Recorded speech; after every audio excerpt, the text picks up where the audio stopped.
I still remember. I remember the warm autumn Sunday afternoon. I was probably 8 or 9 years old. And this was back in the olden days when there were only like 4 stations available on the television. And once the football games were over, there was absolutely nothing on television that would appeal to a kid until the wonderful world of Disney came on at 7. So I was next door at our neighbor's. We were playing something that resembled a merger between football and pro wrestling. And we were very much involved in this game when the man who lived across the street from our neighbors came out of his house.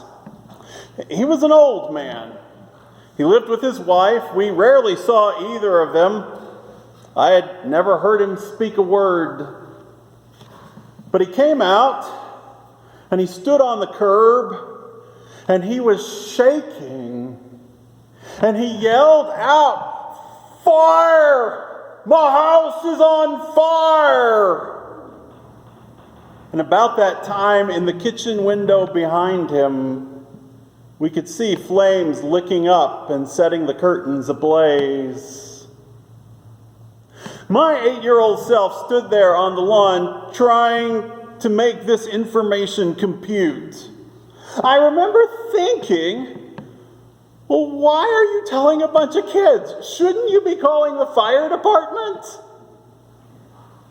But his words crackled like lightning through the neighborhood. Dads stopped washing cars and mowing lawns. People ran from all directions and started carrying things out of the house and setting them on the lawn. And it seemed like only seconds before you could hear the fire trucks wailing as they made their way there. The good news was it was only a grease fire. The kitchen was a mess, but the neighbors and the firefighters had the situation under control in minutes. Afterward, every window in that house was thrown open, and every family on the block carried over fans to blow out the smoke. I've thought a lot about that memory as I've been working on the sermon for this week. I thought about how that man shook, and about how people poured out from everywhere. Mostly, though, I remember how every grown-up around, they all seemed to know what I did not yet know. That when somebody yells, "Fire!" you drop everything and run to help. This morning's sermon started brewing in my head back in the spring. It was back in the spring when the United Nations released a report on the accelerating rate at which species are going extinct on our planet. The gist of the report was that species are disappearing at a rate that is about 1,000 times higher than what we would expect if natural selection alone were at work. That is, the rate at which species are disappearing is 1,000 times higher than what we would expect unless there was some really catastrophic event like an asteroid strike driving the decline. I will confess that I have a visceral reaction to that kind of news. I mean, I feel it. This dread mixed with nauseousness and just overwhelming sadness. But I tried to set that aside. I heard that news, was upset by it, but I tried to set that aside and think analytically about this report. I tried to think how many of those species were really unique in their role in the ecosystem. You know, the Amazon is full of birds. Surely there is another species that does whatever it is that an alagolus foliage gleaner does. Surely some other bird was already out competing them. That's why they were so vulnerable. Surely there's another little brown bird out there who will eat whatever caterpillars they ate, or who will poop out whatever seeds they pooped out? Surely. I tried to think about this report biblically. I thought about how Psalm 24 begins, "The earth is the Lord's and everything in it." And how Psalm 19 declares, "The heavens themselves are telling of the glory of God."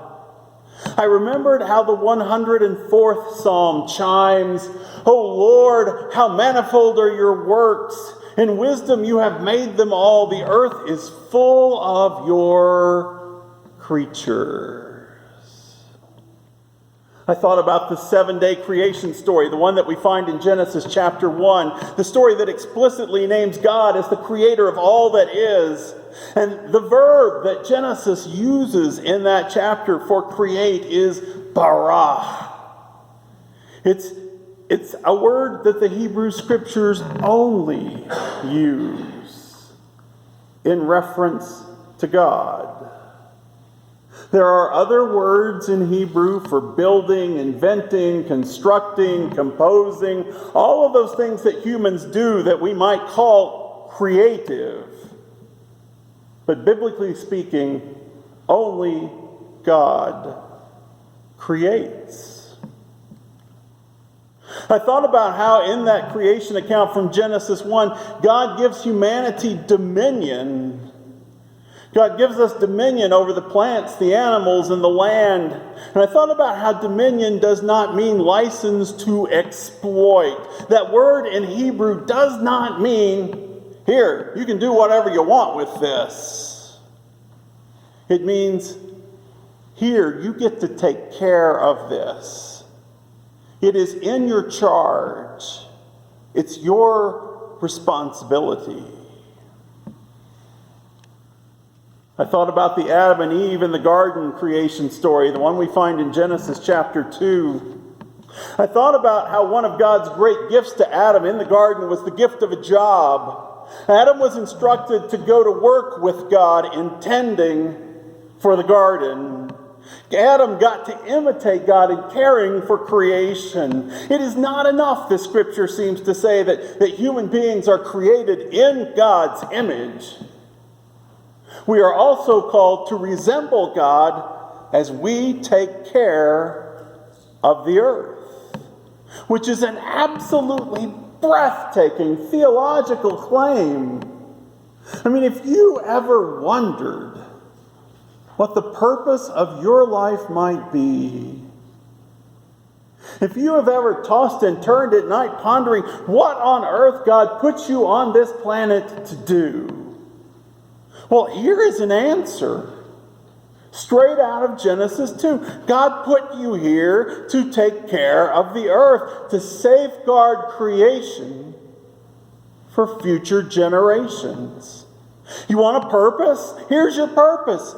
Take care of the creation. I thought about these things, and I also thought about the dodo bird. In the late 17th century, when word reached the centers of learning in London and Paris and Vienna and Rome, when word reached them that there was a tender, juicy, delicious, 50-pound flightless bird that had just been hunted to extinction by European explorers,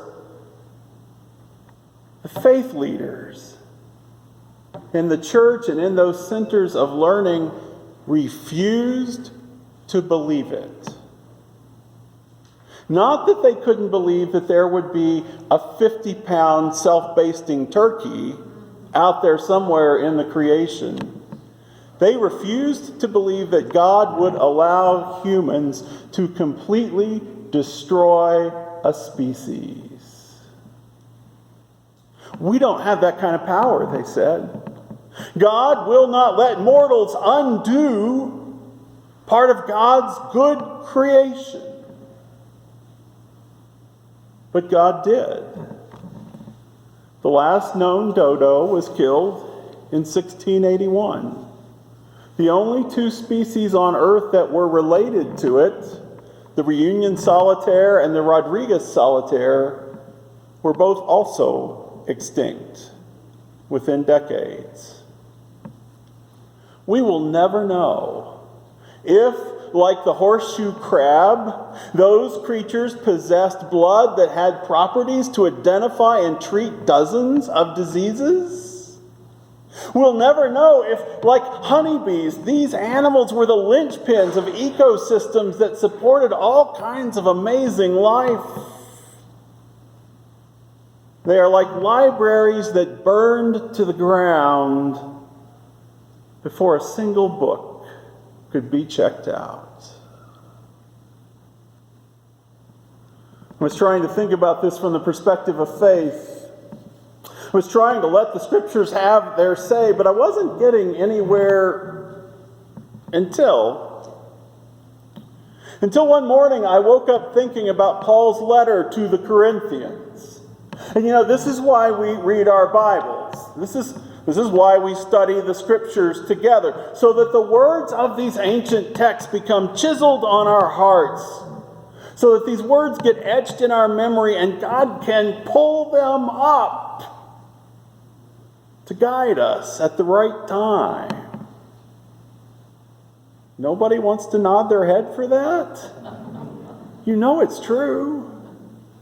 So I was taking the dog for her early morning walk, and I remembered what Paul wrote to his friends in Corinth. The body is one, and it has many members, and all the members, though many, are one body together. So it is with Christ, so it is with the church, so it is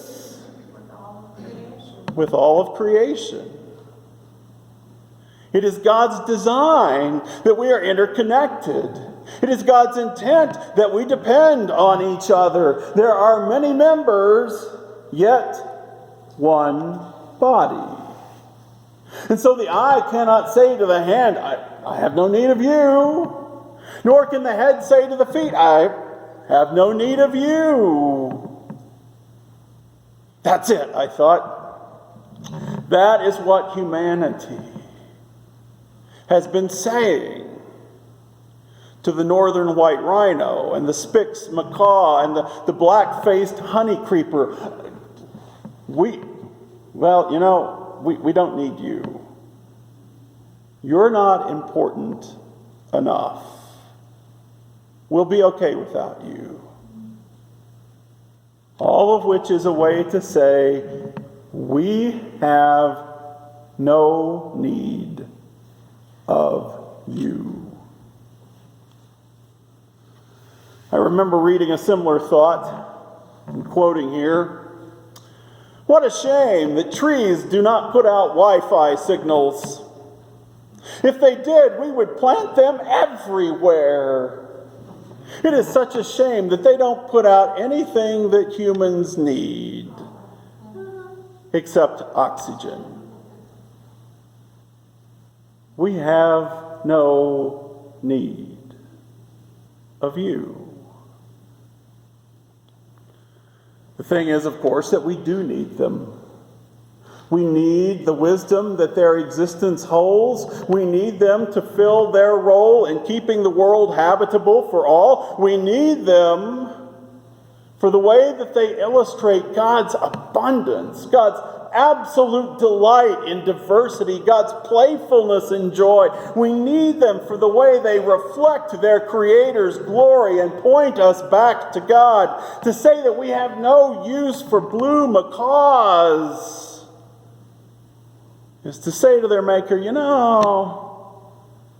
we don't really have any use for you either.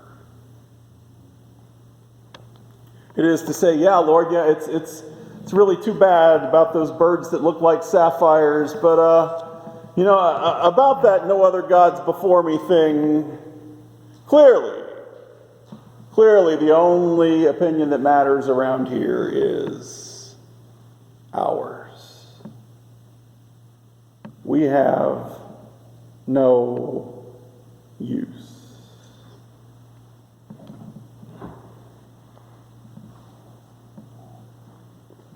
You know, the hard thing about a sermon on the care for the environment is that it gets kind of scoldy fast.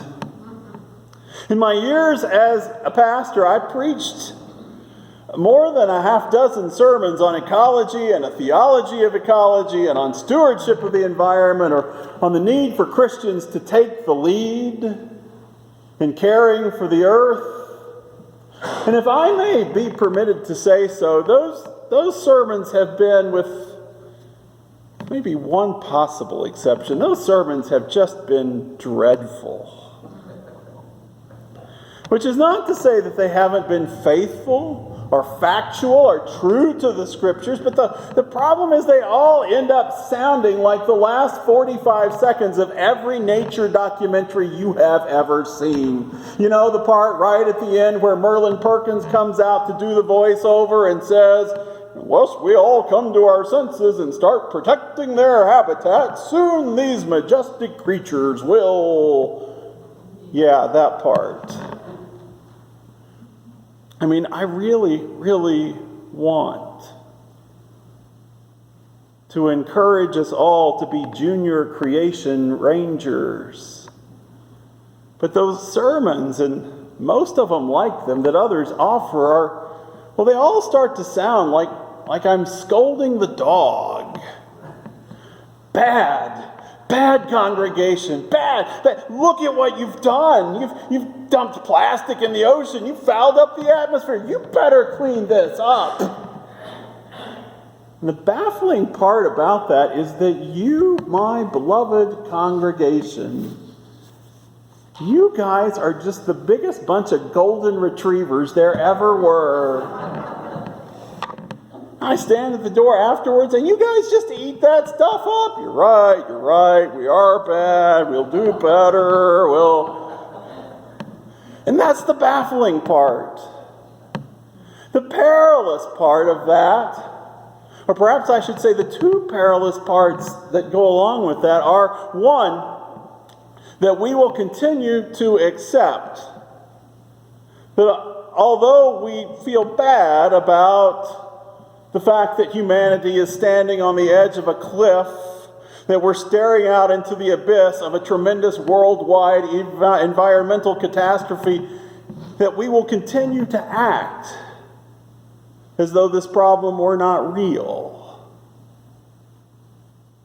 And we will hop in our cars and we'll turn up our thermostats and we'll vote for who we want to vote for on some reason other than what it might mean for the world and its environment. We will assume that there is nothing we can do, and by default we will say to our planet, we have no need of you. Peril, too, is that in whatever response we make, we will become environmental Pharisees.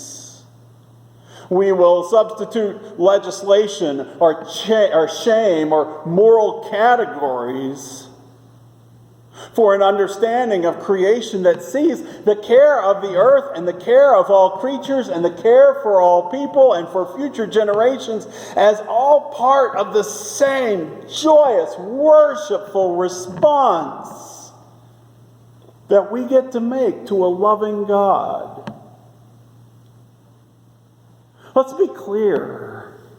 Our situation is dire. The house is on fire. But more than just hearing the alarm, I hope that what you take from this is a vision where things like recycling is holy work. And reducing our energy consumption is redemptive. It's joining God in recreating. A vision in which reusing becomes an act of reverence to God, and that biking is blessed, and simplifying your diet and eating local is devotional. A vision in which insisting that our government and economic leaders take decisive action on the environment is not partisan politics, but is an act of adoration and worship. toward the one God who is the author of all life. This is what you do when the house is on fire. You drop everything and run to help. Because we cannot continue to say to the earth, we have no need of you.